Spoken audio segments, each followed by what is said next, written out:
Well, good afternoon, everyone. My name is Charlie Parham. I'm with Matrix Design Group. I serve on SAME's Board of Direction as one of your elected directors, and I'm privileged today to host the first panel here at SBC 2018. So you all are here for the A&E Business Opportunities. If you are not here for that, you're in the wrong place. We're fortunate today to have a pretty darn distinguished panel of folks that's going to tell you about each of the services in the VA's business opportunities. Before I get to that, or them, I have a couple of official announcements to make. Please make sure to silence your cell phone. At the end of the session, after everyone has spoken, we're going to hopefully have about 10 minutes for Q&A. I will be roving with a microphone, so please make sure to raise your hand. The reason I'm going to bring you the microphone is this session is being recorded, and so we want to make sure to capture the questions on the audio recording. You also noticed that your badge was scanned when you came in. No, that's not for continuing education credits. SAME is trying to capture who is going to which session, and so they know by your barcode there. And so that's going to allow both sides, the panelists and SAME, to know who is in the audience and help us shape future panels. So clearly you know where the emergency exits are there in the back. These sessions, if you want to get a copy of them, and I know that our presenters today have a deep slide deck. They're only showing a handful because a lot of the opportunities that they're going to share are in the backup slides, and those will all be on the SBC website, so you can download those at a later time. Whenever I moderate a panel, I always want to get folks a little bit out of their comfort zone, so I'm going to give you a little bit of history. 215 years ago today, the Louisiana Purchase was ratified by our Congress. So this state and 12 others who wouldn't have been around were ratified by Congress 215 years ago. So Congress can get things done. It's just a matter of takes a little bit of time. So with that, we'll get started with our first panelist. Major General Jeff Milhorn is the commander of the North Atlantic Division. I'm not going to read his whole bio. You can get that if you'd like in the program or online. But I will say that he is a Florida Gator underdog. So any of you Georgia Bulldog fans can heckle him if you want. But he's also a UT Longhorn from grad school. And then he went on to be a fellow at Harvard for SDE. And so he and General Tickner are going to share this presentation. They're going to talk for the first 15 minutes or so. And so I'm going to also introduce General Tickner. General Tickner is a Penn State grad. So we're not going to bring up Ohio State or anything like that. We're going to look forward to Michigan for him. And he is also a UC Boulder grad for his master's, and his senior developmental education was at the Eisenhower School, then known as ICAF, when he went through. And General Tickner is the commander of the Pacific Division. And so we are glad to have both these distinguished Army leaders here today to talk about the business opportunities. Gentlemen, take it away. Do I click this myself? Yes, you do. I'm right there on the right. All right. Hey, well, good afternoon to everybody. I hope everybody was able to get some lunch before coming out here. As mentioned, my name is Major General Jeff Milhorn. I'm the North Atlantic Division Commander based in Brooklyn, New York, with offices essentially from Boston, there in Manhattan, down through Philly, Baltimore, Norfolk, and over to Wiesbaden, Germany, with responsibilities from the New England coastline down to the border of Virginia and North Carolina, and supporting 2 combatant commands both in Europe and Africa. So we got quite a bit going on, but I do want to say thank you to all of you for joining us here today. And to echo what the Executive Director, Joe Schrodel, said earlier today, that we couldn't do it without you. And certainly on behalf of Lieutenant General Todd Semonite, we couldn't be happier to spend these next few days with all of you and seek you out as we ask that you also seek us out. I will recognize amongst my panelists here, Tom, Scott, Bob, and David. It's great to have you all out here as well. And I would also highlight that within our crowd here, at least from my team, all of the cities are represented that I just mentioned across our region. most importantly, the command teams, and most importantly, our small business representatives and contracting officers. So I would ask that you take time over the course of the next couple of days and seek them out, because they can get to the bottom line on some of the questions and the opportunities, most importantly, that are important to all of you. So let me go to the, let me coach myself to hit the slides there. All right. Am I going the other way? All right. Hey, Tom and I are going to split this up, and I'm really kind of focused in on really the continental United States. And I think Tom's going to cover some details about overseas efforts. But what I wanted to highlight is, you look at this slide, I think most of you are familiar with what the Corps does across our multiple mission sets, be they civil works, military construction, interagency, international, and environmental services, a variety of planning efforts as well. And what we rely on you all, being one of the biggest customers in terms of purchasing AE services across the board, is we need your assistance. We need your assistance, especially in critical skill sets that we may not maintain ourselves, based on the timeliness of the projects that we have. And certainly a second set of eyes is always important too, in terms of what we're working on. These are the top codes. I think most of you are familiar with that. The North American Industry Classification System. And if you look at 541330, engineering services, that is where the bulk of our effort is. You'll see that even over this last year, $1.6 billion in AE services, 85% of it was in that code. Let me flip right through. Now, most importantly, what you all are probably looking forward toward is FY19.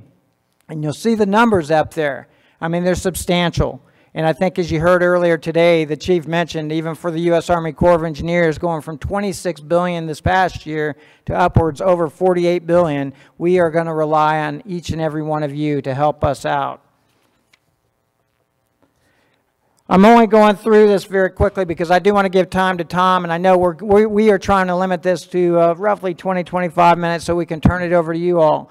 This is specific to my region in the Northeast. Okay, and as you start to look at the various type of contracts, be they IDIQ, MATOC, SATOC contracts, this is essentially what we've got going on.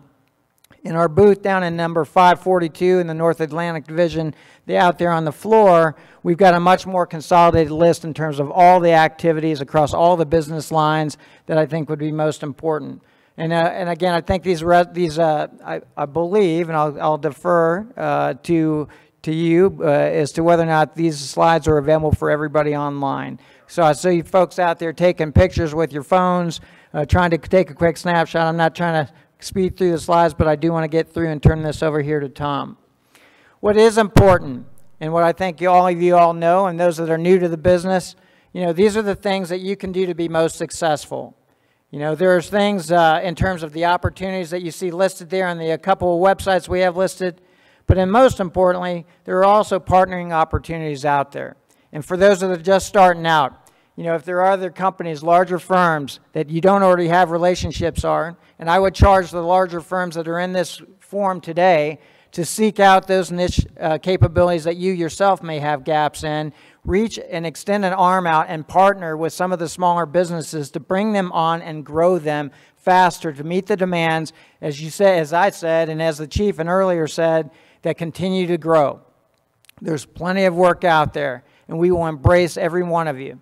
We want you to join our force of over 35,000 folks, and what you do represents what we what we hold you accountable to, the highest quality services. We require your technical competency and the capacities that you bring, but ultimately we'll put our arms around with you, partner with you, and collaborate to get these things done the best way that we can. Lots of opportunity out there, and we extend our arms out to you.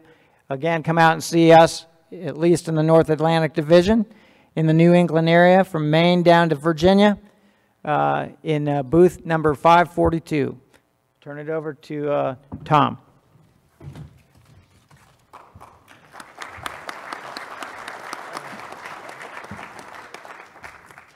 Thanks, General Milhorn. So he had my job 2 years ago, so if there's really hard questions, I'm going to say, there we go. Hey, so what my goal here is to get you, or at least some of you, excited about doing work OCONUS. So I'll focus on Pacific Ocean Division, but this applies, to our entire globe where we're operating. So just to highlight a few things, we got the front row here. I'm just going to quickly highlight a few people, because if you're interested in any things I talk about, I want you to go to these folks. So just turn around quick and do it. So we got Colonel Schlosser from Korea, Colonel Borders from Alaska, Colonel Sanborn from Honolulu, so covering a lot of the Pacific, and Colonel Burrell from Japan. But I also want to highlight Colonel Baker because he's got all of Europe. So, I mean, that's the bulk of our OCONUS stuff, but we also have Afghanistan District, who couldn't be here today for obvious reasons. But I challenge you throughout the time here, go find these folks if you're looking to do overseas work. So why would you want to go to overseas work? I'm going to tell you a little bit about the program. So just in Japan alone, the Japanese government is making arrangements to move the Marines. We've been reading about that for a long time. So that's to Guam, and so that definitely will apply to NAVFAC. But it's also on Okinawa itself, moving folks off older installations to less populated areas. And so host nations building a lot, which could involve some of you. We do, part of that is interpreting what our requirements are into Japanese so they can build what we need, but also a lot of MILCOM projects associated with that. So I'll just say $10 billion over the next 10 years or so. Korea, thanks to many of you in this room, moving our forces down to Camp Humphreys. You know, a brand new, beautiful facility, looks just like Fort Hood or Fort Bliss, that kind of quality, but a lot of MILCON and SRM that'll follow. So that program's, the big program is coming down, but there's still, I would say a couple $100 million and even probably $5 billion over the next 10 years of a program there. Alaska, unique environment, MDA, F-35, but and those facilities are being built right now, but also, taking care of the soldiers and civilians that we have up there. And so there'll be an increase in SRM and MILCOM projects that go along with that. And then Honolulu, if you look at that globe there, Honolulu's probably got the biggest blue space there is, and there's a lot of islands out there. So not only do they take care of Hawaii, but they take care of the territories and the compact states, and so significant programs there, which I'll touch on a little bit more. But in Afghanistan, I was over there a few years ago, and there's people in this room that I know were there. That program continues to go. So, it's over 100 million a year, still going on there. And of course, if you need specifics on what's going on in Europe, they have their own very large program. So I hope I got you excited there. And let's get into, just some examples. We're no longer building, Quonset huts overseas. We're building state-of-the-art facilities, thanks to you all in this room. And I don't necessarily need to highlight specifics there, but some great, great projects. So here's the meat of it, and where I want to spend a little bit of time.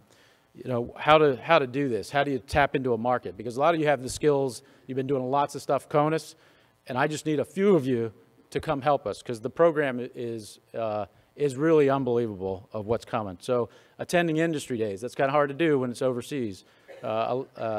We just had one in Japan, Okinawa. So folks that can go learn and form partnerships, that's key. So nothing different than what you do here in the U.S., but now we're looking at doing it at one of these locations where you think you want to make a difference and come into that market. As you're either bidding or looking to do work or designing for us, you got to recognize the logistical challenges. So these are remote locations, sometimes only accessible by water or plane, maybe limited local materials. So if you're designing HVAC systems and you're using the same codes that you use back here, you're probably going to make life pretty hard for the contractor or the folks that are trying to manage that project as they try to procure U.S.-made products and ship them overseas. We can always fix that during construction, but again, knowing that will help us. Know the construction seasons, pretty significant. from Hawaii to Alaska, even northern Japan, a lot of different things there. So as you're designing, know that, and they're going to have to try to seal it in before the winter starts. Visiting the site, I talked about this already, but early on, we would want the assistance on getting accurate cost estimates. And so this goes back to, what are we designing for? What's the environment like, local conditions, your own market research. Of course, we would have done that up front, but ironing those out before we actually go out to bid with the local market. I would, the last one there, meeting the deputies. And I didn't have them stand up because they're not in uniform, but at the end here, I'll probably just have everybody stand up that's on the teams that's doing this, because I got my small business folks here too. So another unique thing overseas, especially in Korea and Japan, where the bulk of our work is status of forces agreements. So just learning what that is, and again, that's an investment of your time, but I think one that's for the right companies, well worth it. Being able to partner with a local source, which is a local company, would help with that system, but getting in the door to do work not only for us on our Milcon projects, but I would challenge firms to partner with a local firm who is actually doing work with that local government that's designing projects that we're going to live in. And we haven't been doing that too much that I know, so I think that's something that we could do in the future. And seeking those partnerships, those joint ventures, so similar to here. In this case, though, you'll be joint venturing with a firm that may not speak English. So it will take a pretty creative company to match your skills through a language barrier and designing things differently, metric, et cetera. But I challenge you to do that. Probably the most important thing here is, I'm not sure if they're all in here, but Joan's in here. Joan, if you can raise your hand. She's got Pacific Ocean Division, but if you want to come see her, that is a key person for you to see. And I think I'll just end it with here. There's lots of ways to research what's going on. Our social media is on the increase, I think. But please come see us this time and come see our booth.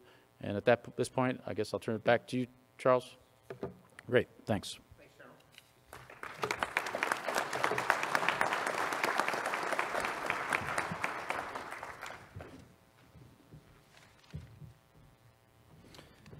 So I'm gonna skip the planned rotation because of the slide deck, and I'm gonna go past my good buddy Scott Matthews. Scott, I'll get back to you, and we're gonna move on to the Navy, and we're gonna go to Bob Silver.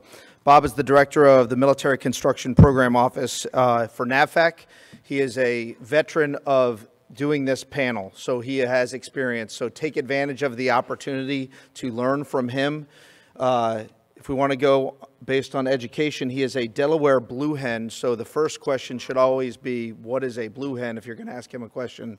I can say that because I was undergrad at the University of New Hampshire, which is a rival football program of those two powerhouses of Delaware and New Hampshire. And so without further ado, Bob, pleasure to have you. Thanks for being here.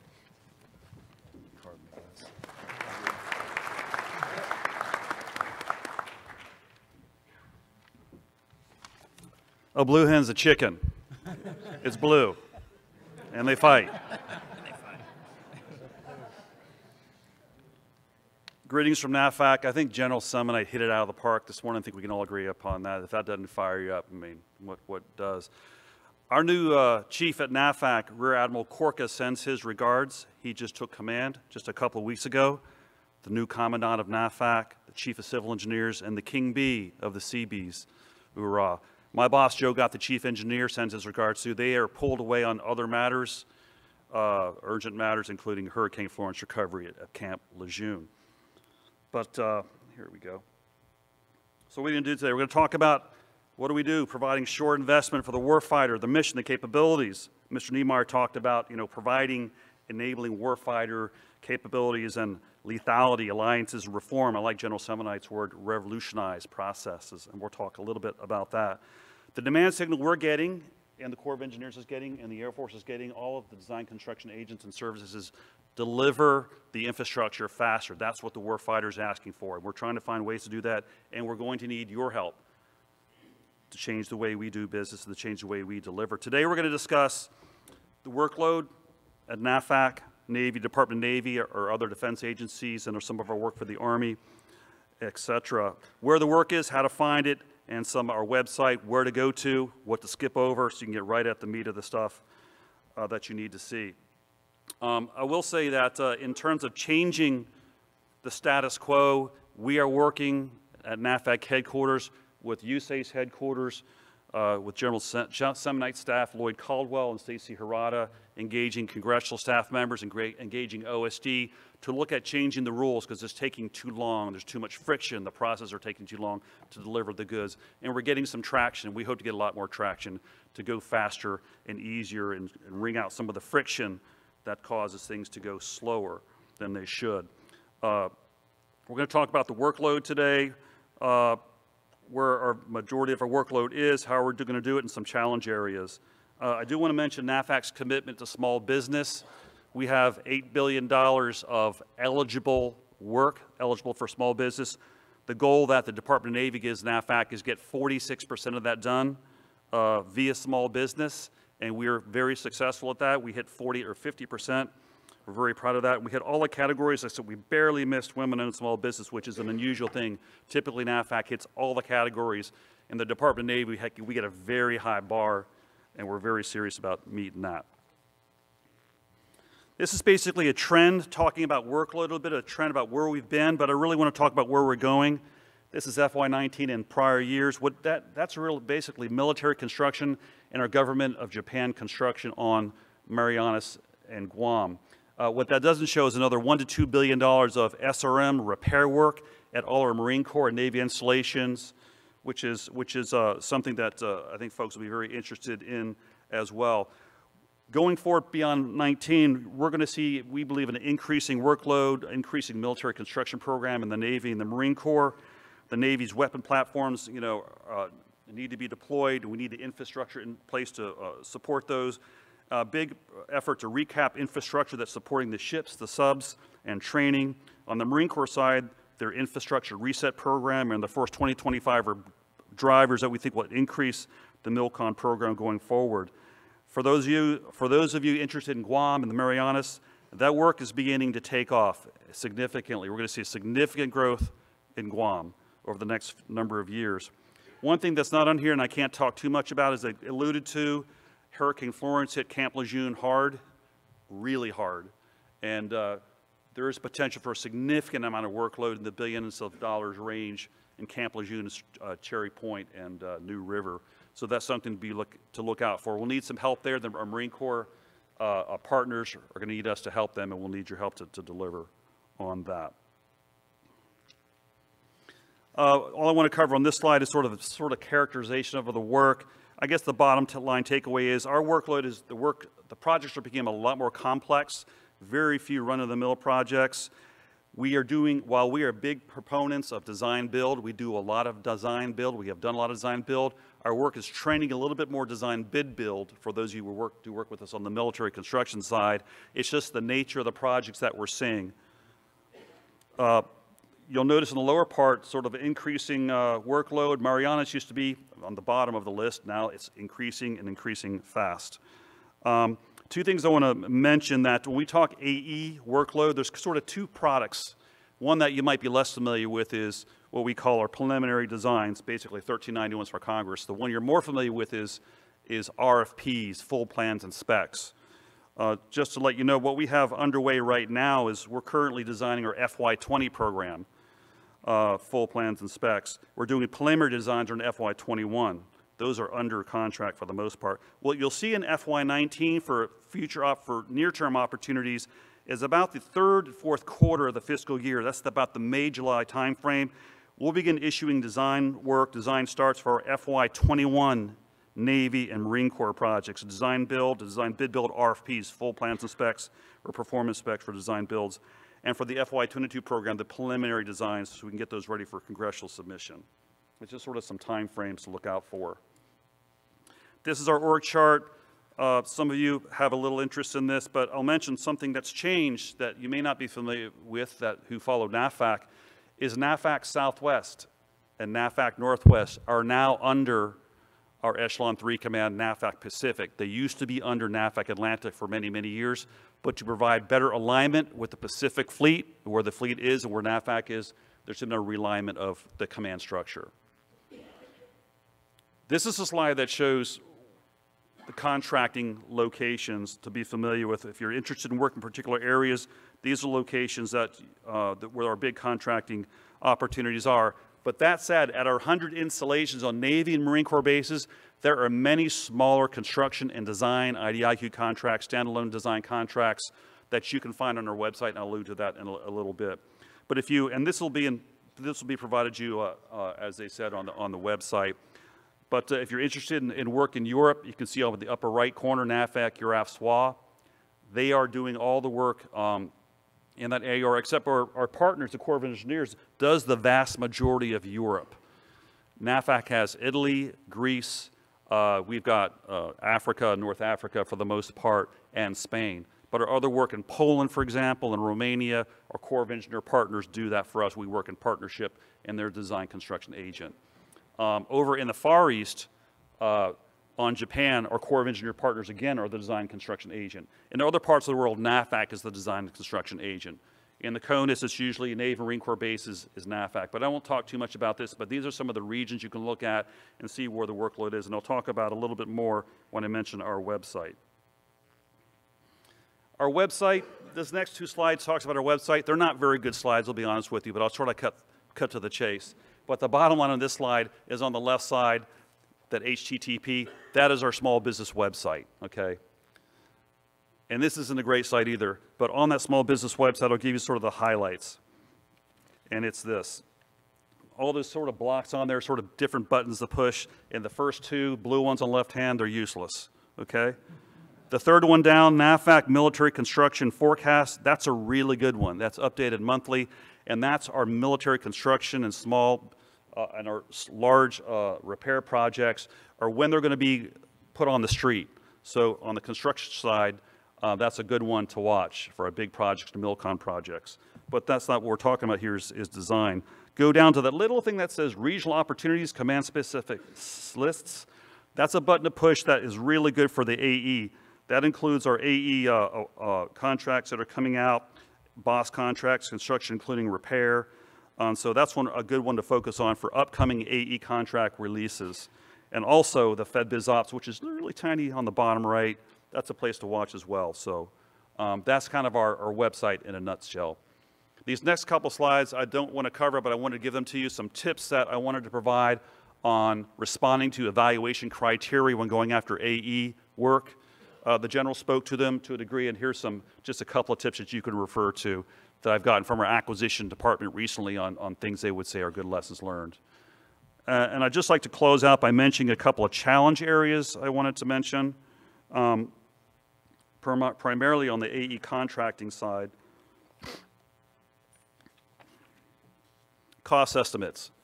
Everyone, cost estimates are a really challenging thing for us. A number of our AEs have done a good job, but we're seeing too many cost estimates in our design work that's not matching up with the bid. The bid climate has been very unfavorable. We all know that. It's been very volatile, particularly in CONUS.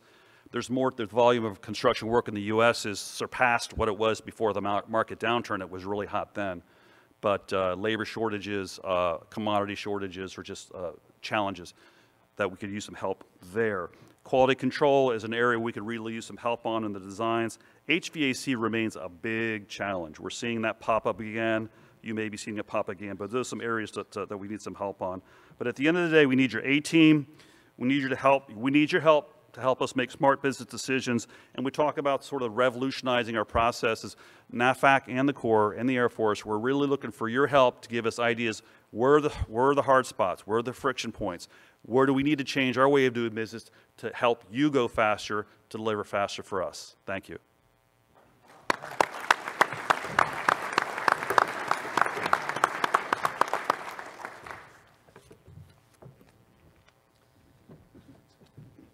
My good friend Scott Matthews. We both entered the service together in 1992, and I left it a few years before Scott did. And so I'm happy to introduce him. He is a Penn State grad, so we'll go easy on those football jokes with him as well. Scott has commanded at a few different levels, and now he's at the Air Force Civil Engineer Center down in San Antonio, and he's the Director of Facility Engineering. And so they, of course, provide the worldwide design and construction management and execution for the Air Force. And so they have the right man for that very challenging job, and I'm happy to hear from him today, and he's going to, I'm sure, be on target with his remarks. Scott, take it away, buddy. Thanks, Charlie. So you can tell it's been a tough couple weeks in Happy Valley, but we can only hope and cheer for those to take down others to take down Ohio State and maybe have a chance for something. So thank goodness for Iowa. So as we look here, a couple things. So let me go back. So when I was here, I've had the opportunity now to brief about 2 or 3 times, different venues, both Capital Week, JETSI. I didn't brief at JETSI, I was at JETSI. And then Sammy Small Business in San Antonio. So the first thing I like to always start off with, and I really mean this, and I know, General, you mentioned as well, thank you very much. First of all, how many folks, raise their hands, have small kids? I had a very weepy-eyed little girl when I got on the plane yesterday because Daddy wasn't taking her trick-or-treating. So I know that we do this to you, especially as the government, but we put a lot of demands on you. I will tell you, you've heard the consistent theme, faster, quicker for the warfighter. And so we are going to push every single timeline we give you. And in advance, I'm going to say thank you, and I'm going to say I'm going to need your patience and support to do that because every single commander looks at me and yells at me, first of all, because I'm not delivering fast enough, and why we can't get it done faster. Not only do I have the commanders, I've got OSD and my latest greatest friend, the comptrollers, who they look at FY20 budget review and are scratching their heads because things are not designed to a level of maturity that they think they should be at, and are making some adjustments to our program. So I will tell you, there's a lot of focus and attention right now on getting projects ready, and what does ready mean? So you heard Mr.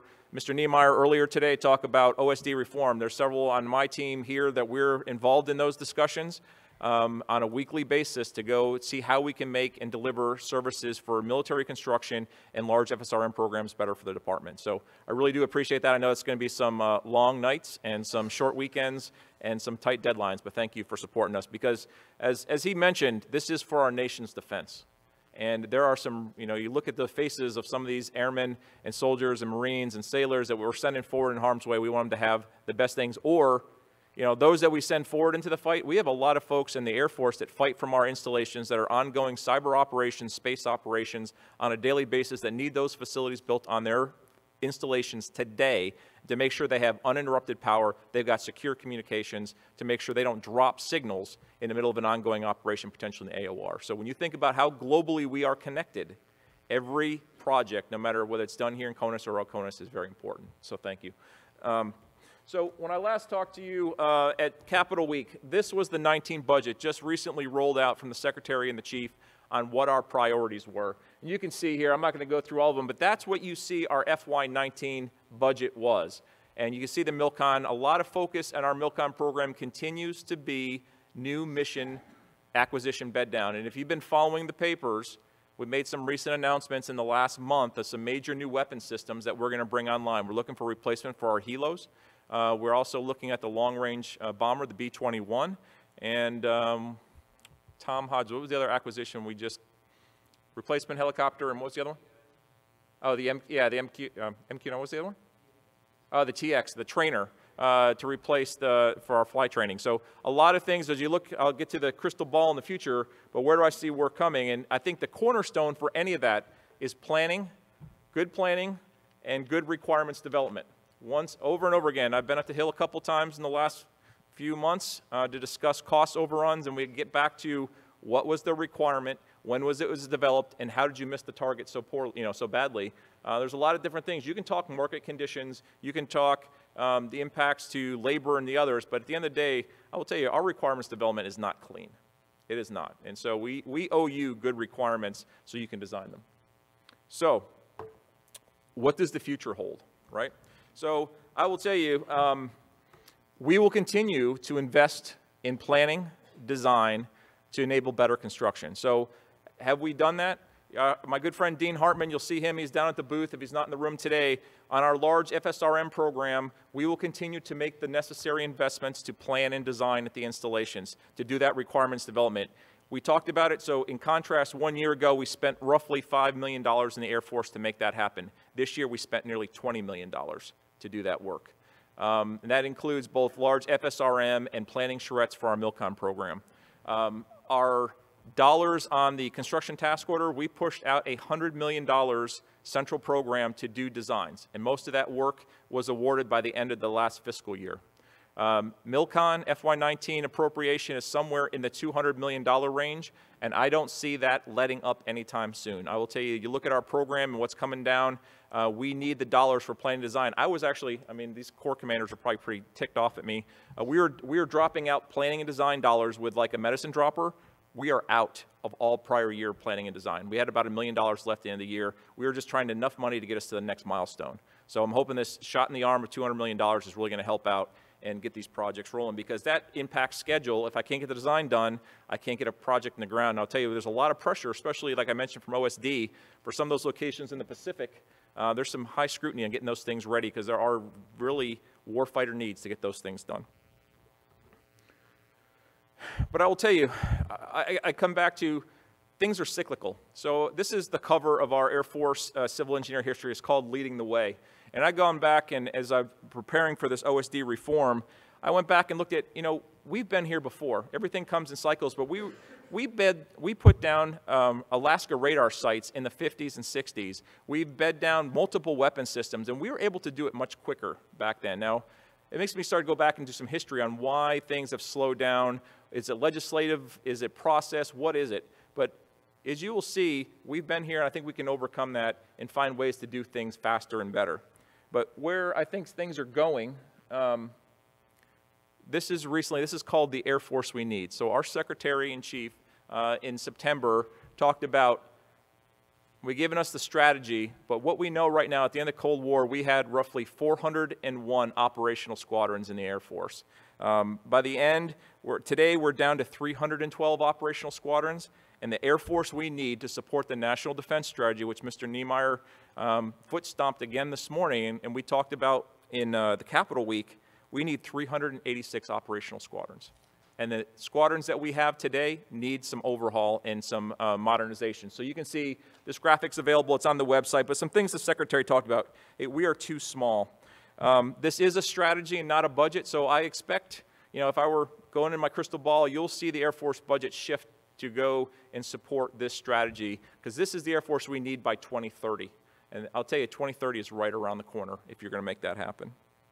And the Secretary and the Chief believe that the squadron, our operational squadrons are a clenched fist of American resolve. So this is what we need to be lethal, to be agile, be resilient, and respond to anything. And as you talk about, in my mind, when I grew up in the Air Force, that Charlie and I grew up in, it was about airplanes going forward. But as I mentioned, today, our installations are our weapons platforms. I was thinking of that helo, the hovercraft, the helicopter, or not helicopter, the carrier from the Avengers, right? I mean, you think about that as our weapon system. We just lost one at Tyndall Air Force Base, right? I mean, that is an installation that with whatever the storm was, we took some severe hits, like Camp Lejeune did. So crystal ball, there's going to be a lot of work that's going to have to be done at Tyndall. And I'll tell you, it's a team effort, too, because right now we've got Mobile District down there helping us. We've got our AFCAP contractor. We've got the engineers there. We have AFCAP people on the ground. So a lot of folks are trying to make that immediate recovery. We're going to do some interim repairs to get mission up and operational. You've seen the Vice President and the Secretary of the Air Force and the Governor speak about what missions and the timeline those will be back on, and then we'll decide what our final mission set's going to be and what it's going to take. But there's a lot of work to do down there to rebuild that installation. So there's some other things we'll look at. So where do you get all these opportunities? I will tell you, I know a lot of folks come down to see me. I'm glad to have you come down to San Antonio. I'll talk all day long when I can squeeze the time in. But one of the core tenets of the Air Force is centralized control, decentralized execution. We put the power at our wings, and the wing commanders and the civil engineer squadrons and those commanders down there. So when we get the money that comes in, the central money, it does come in, but we push out. We're increasing the amount of dollars that we're sending out decentralized to the wing. So you'll see installations developing some of them their own AE contract vehicles. So establishing that relationship with our installations is key as you look at some of the work. We also, in the construction task order, list where the work is going to be, the designs and the construction by installation. Now, the timing isn't necessarily out there, but you know who's going to execute that work. And then a lot of our partners, we have our FSRM program we do ourselves. We also will use the Corps and the Navy, but in the Milcom program, almost 95% of the work goes through them. So it's using their vehicles that are already there and partnering up. So as you all get together and here, we really appreciate, looking at what the vehicles are out there. It's always important for our customers to know at the installation and us say, are you on a vehicle? Can you team with somebody else so we can get the best design that we can? So here's how you can do business with us. This is a standard slide deck. You'll see more of the project level detail in our briefings. We're doing the vertical and we're also doing the horizontal construction. So you get to see that. FedBiz Ops, right there. You see that, updated that graphic, talked about all the federal opportunities that are out there. So all those are listed, or you can contact our Enterprise Procurement Division. Both email and their website is there. And then finally, we're down the exhibit hall, booth 2012, or 1220, down the 1200 aisle. So come by and see us, and look forward to chatting with you. Thank you.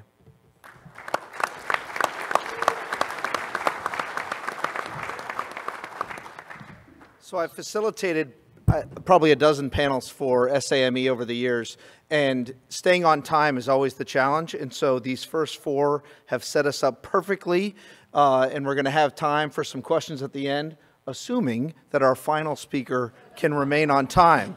And so he guaranteed me that he could do that before we even put the order together, and so I'm very happy to have Dave Gutierrez here with us today. Raise your hand if this is your first small business conference. Okay, so we have a handful of folks. How about only less than 5? Most. So Society of American Military Engineers used to be just us at these conferences, and it is recently that we have become more inclusive and reached out for some strategic partnerships, and working together with the VA is one of those. And so it benefits all of us. It certainly benefits the small businesses because you all can find out about opportunities. I don't imagine you care one way or the other who is going to hire you. You're just happy to have the work. And so we're happy to have Dave here. Dave is a proud architect. We had a little bit of attention to detail problem on the intro slide. He was initially listed as a PE, and he said, I'm not a PE, I'm an RA. And so I said to myself, I wonder if that would apply in reverse. If someone, if they were an engineer proudly and it said RA behind their name, would they be the same? I'm not sure. We can save the architect and engineer jokes for later. Either way, I am proud to be part of an organization that is inclusive of not only the VA, but of architects. And so we have Dave here, who is another UT Longhorn for his master's degree. He's the Director of Facilities Operations Support for the Eastern Region Office of the VA. And without further ado, take it away. You got almost 10 minutes to talk, and then we'll have 10 minutes for questions.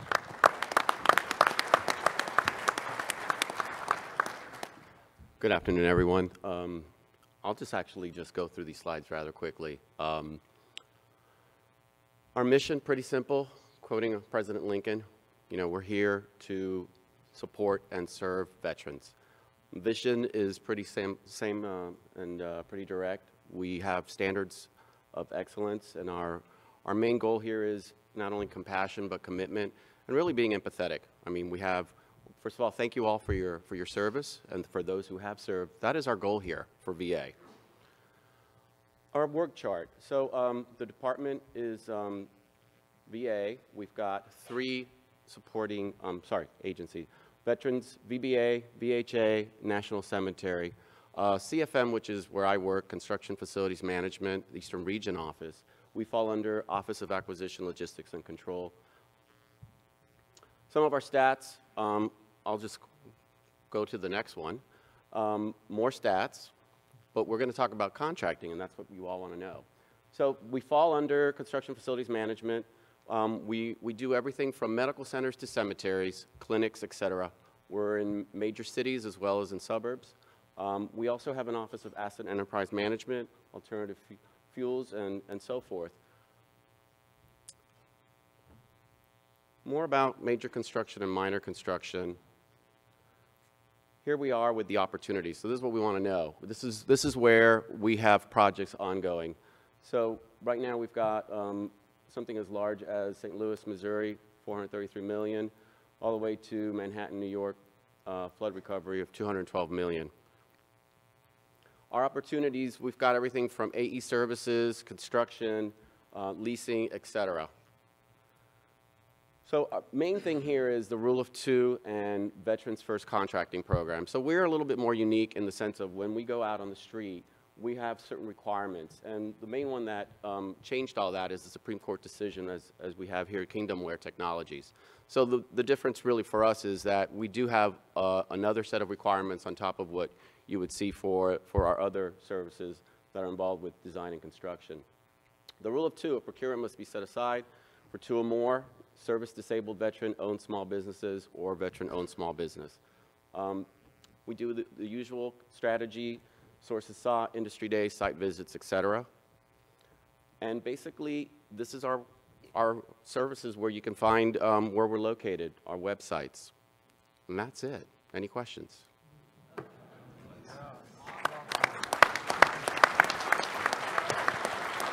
So we met the mark. Dave, great job. Thank you for keeping that on time. Now we have the opportunity for questions. I am going to bring you the mic, so raise your hand if you have a question, and if you don't, then we can talk about the Red Sox winning the World Series. We got the first guy right here. So state your name and who you're with, and then the panelists are going to answer from there. Make sure to pull the mic up to your face, gentlemen. Richard Garcia with TY Lynn, Citadel grad, so I know how to lose good, so as far as football goes. You talk about expediting the process. In many of the firms here, small businesses, you go through the sources sought on every project.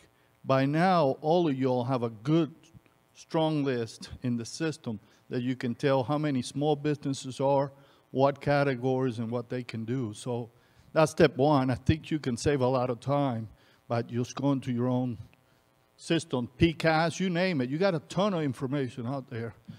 So I think you can control that process a lot easier. Second, you're giving some projects to small businesses, and they're very large. They can't handle it. There got to be a way that you can say, this firm's revenue is $10 million. He can't do the $50 million project. So you should be able to control that so the quality of your end product is better. And lastly, for large businesses, it seems the selection criteria varies from district to district, from this place to that place. I think you can improve your selection criteria to standardize it, and maybe just have the special qualifications be one that varies from one procurement to the other. But you're putting a lot of work on us on responding to the SF-330s on the AE procurements, when you should be able to simplify it and help us all get the work done quicker. I don't know if you guys want to comment. No, one thing I would like to comment on, and it really goes back to, I think, kind of the market research aspect of some of the questions you made. I wanted to highlight something that Joe Schrodel, the executive director of SAME, said earlier today, and how we use this differently than what we're doing today, which is, hey, we're expecting you all to come see us, we're going to come see you, and I think it really does go back to tailoring. What is it that you can do? What is it that we need? We identify that and we bring it through both ends so that when you come to a conference like this, you're actually getting out and meeting those folks that can actually do things that you require them to do, and that we can better define those requirements. And I acknowledge the streamlining of standardization, if you will, of, okay, yeah, one district is using a different criteria or otherwise. I mean, I question the numbers that were up there earlier. Are those numbers actually right today, or do they need to change in terms of how we define those codes based on size and quantity of the project specifically? But acknowledge that, sir. Thank you. Thank you, General. Anybody else want to address that, or we can move on? We still have 10 minutes. This is great. If you're ever in the TV industry or something, you learn don't give up the mic, and so that's a little scary. So the reminder is we're going to ask questions, and so I'm going to give up the mic, but you're going to ask questions. All right, here we go. Remember, state who you are and who you're with. Todd Stone, Principal Architects, Stone Group Architects. The question I have is, why is the architectural set aside for small business at 7.5 and the engineer is at 15 million? Cue the music. Dun, dun, dun, dun, dun. Was it Air Force?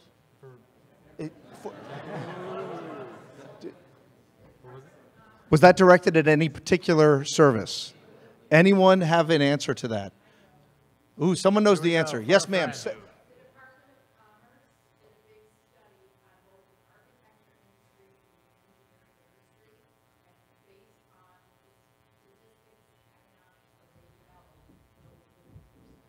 When were they set? The answer? How long ago were they set? So, and point taken, sir, because I questioned the same numbers. I'm like, are they arbitrary? Was it through analysis? When was the study last done? Do they need to be updated based on the current market? So I think that is something that we would pursue, or at least request that we go forward with. So thank you for that comment. Sure. Yes, sir. Rick Flesch with Tiger Brain Engineering, home of the real national champions, UCF, just saying. But that said,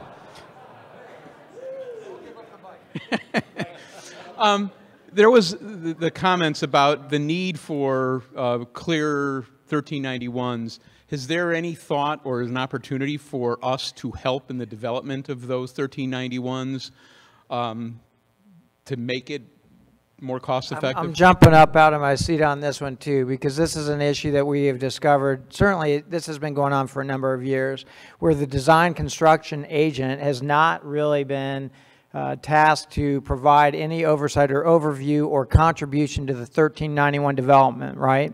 So now what and I think what OSD is pursuing, I don't know if Mr. McMahon is in the room or anybody from his staff, but I think there is a pursuit to put new language in that will require the DCAs to actually provide overview or review of the 1391. So you can look at scope, you can look at the design, you can actually look at the schedule, because some of those things have gone through certainly without our review, and then we're the recipient and we're saying, okay, wait a minute, why is the timeline should have been much greater than what was, or whatever the case may be along all those parameters.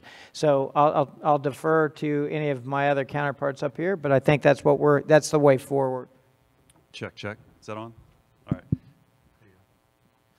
I think it's on. Is it on? Oh, okay, thanks. Just adding to that, totally agree with what the General said. In the Department of Navy, in a different sense, NAFAC is involved with the Navy and the Marine Corps from the earliest stages of planning through the early parts of the design to do that 1391.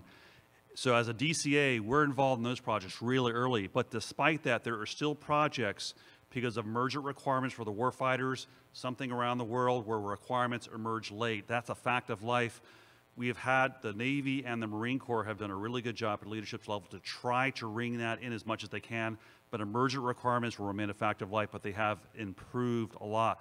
One of the things that we deployed at NAFAC and the Navy and the Marine Corps was a set of standards for when is planning done, what represents the completion of planning, and requirements, FRPs, anyway, there's a standard that they're abiding by that's helped a lot. But again, I emphasize there are always emergent requirements that is going to happen. So I will tell you that I've been part of the OSD Milcon reform, so we are looking at this. But I will tell you, I don't believe, this is a personal opinion, all right, since we're recording this, I don't think having the agents review the 1391s or be involved in the process is going to solve the entire problem. Okay. And the reason I say that, for example, if I take a 1391 in, it goes through design, I get a cost estimate at the 100% design. If I messed up the requirements development, it should be highlighted at that point that I have a disconnect. But yet, it goes out and I get completely different price. So I believe there's beneficial synergy for the two parties to work together, but it actually comes back in my mind, and the way we do a couple things is the requirements development at the installation. What it is and putting on paper what they need and helping guide them through that process. And so I will tell you, I think at some point, we lost a lot of that experience in the Air Force. And so when we centralized in the last several years, we went through multiple transformations and consolidations. So the backstop to check those young programmers or others were some seasoned people at the major command level and at air staff. You know, the old timers like Mr.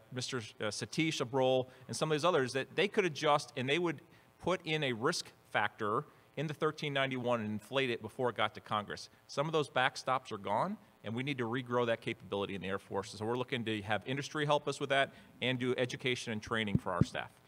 Yeah, you know, along the facilities from the Civil Engineering Corps, from the Air Force, the Installation Management Command, and all the garrison commands, if you will, for the Army, have also been largely cut over time, and so they also lack that capacity and are dependent on external sources, to include the U.S. Army Corps of Engineers, to do that for them. We've taken some of the tasking authority away from them as well, or task order authority, and so we are working to try to, I think, further go forward and provide that authority back, maintain the contracting oversight, but allow them to make those decisions for themselves as well in some of those areas where capacity is short. So.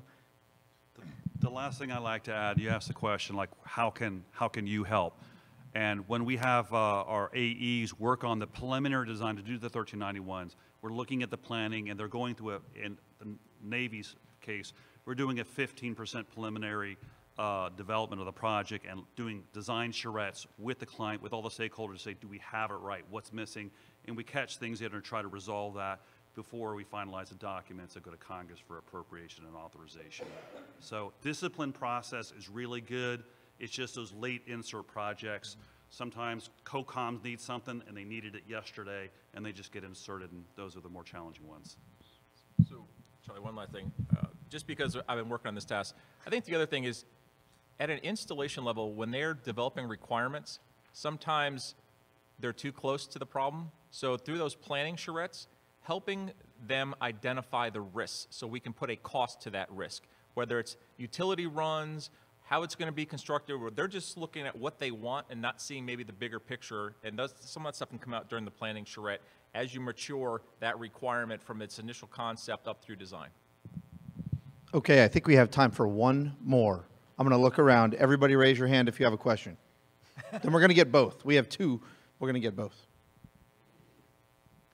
Nick Nazarko, I'm with Valley Cooper International. I don't have a football team to talk about. My question is, we're most of us familiar with the Kingdomware decision, where the VA has to set aside for service-disabled or veteran-owned small businesses. My question is there a legal opinion when the Corps of Engineers does work for the VA? Does that requirement also apply to the Corps of Engineers?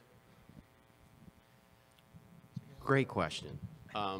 As a matter of fact, we just had a workshop in August, and that question came up because that is one of the stipulations between VA and the Corps. And the way it was explained to me, and I'm not the expert, is that the Corps is separate, and so they don't follow a lot of the practices that we have under VA for acquisition. And I could be wrong. We have members in the audience that are with VA who know this a lot better than I do. But anyone in the audience want to augment that answer? He is correct, I'm hearing from the back. Ding, ding, ding.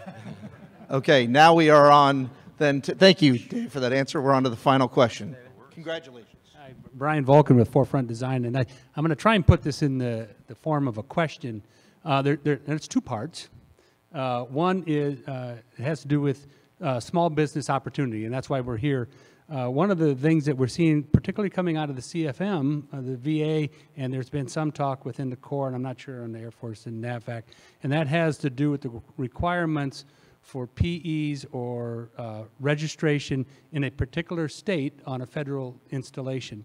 And that causes particular problems for small business because we're expected to do work all over the country, but we can't maintain registrations in every country. So I guess the question for the CFM guy is, are you intentionally violating the FAR, or is that a mistake?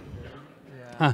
The second part of my question has to do with competition or competing task orders under IDIQs. Why do we do an IDIQ if you're going to compete every task order? So if somebody wants to comment on those. That was two questions. We'll acknowledge that. That was two. But let's see if we can get to the first one. Yeah, on the PEs, and being a licensed PE in the state of Missouri, I cannot do work in California, right? There's no degree of reciprocity between those two states because of seismic requirements and things along those lines.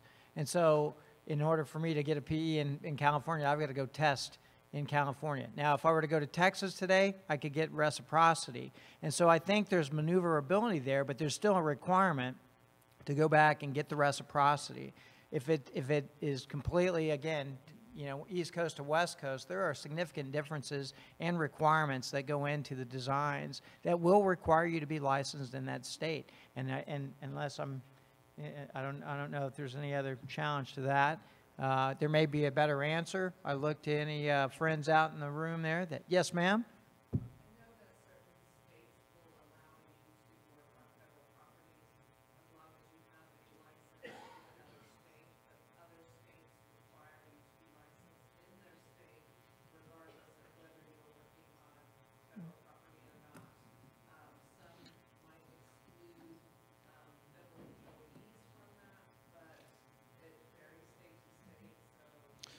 I'm not sure if everybody heard that response. It was the fact that some states allow PEs from other states to do work if it's on a federal installation.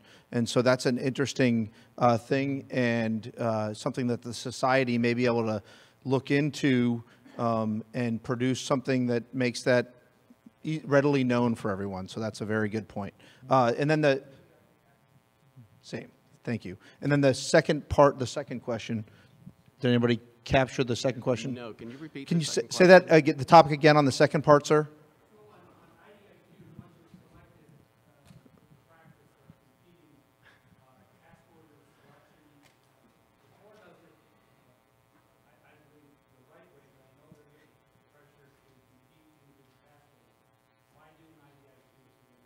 Copy. You all understand the question, right? Yes, that's, well, I can only speak for my limited experience working IDIQs with VA and CFM.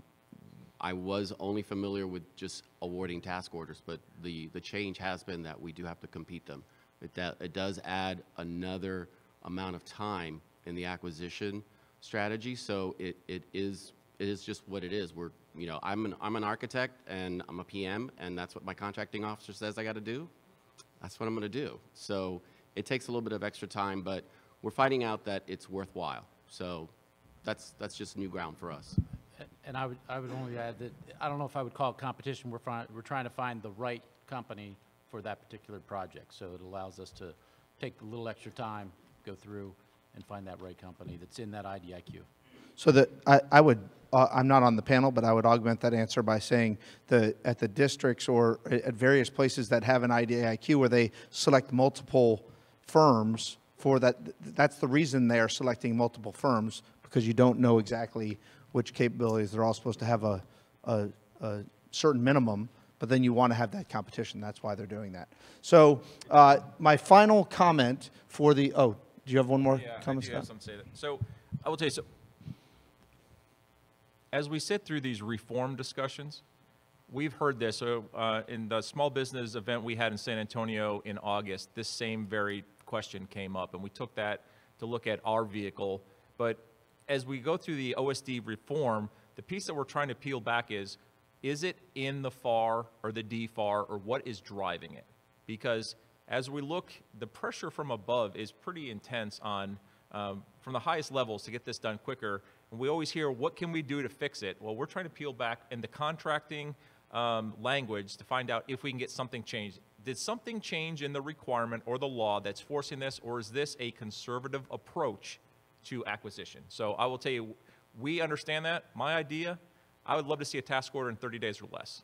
We've already got you qualified through a process and on a contract. That's where I want to go, so that's where I'd like to drive folks to, something like that. But like I said, I have that written down, and we're going to try to push and find out why it's taking so long. 4 to 6 months to get someone on design is too long. Thank you. One more comment on that. Just from my prior experience, I understand why we are doing this now, because in prior jobs that I've had, you tend to know some of these AE firms really well, and then you just start going with the one you know the best. And before you know it, you've actually maxed out that AE, but you still have like a slew of others waiting to get their first task order. So this does help us at least get visibility across all of the all the AE firms that are on the IDIQ. So it does help in that sense. Well, thank you all for attending today. I want to ask you to do one thing. When you all leave, thank the sponsors of this event. Thank the sustaining member firms that are doing significant contribution. SAME, and specifically Small Business Conference, is a tremendous benefit to all of us, and it wouldn't happen without their support. So please make sure to thank him. Thank you again for coming today. Let's give our panelists one final round of applause.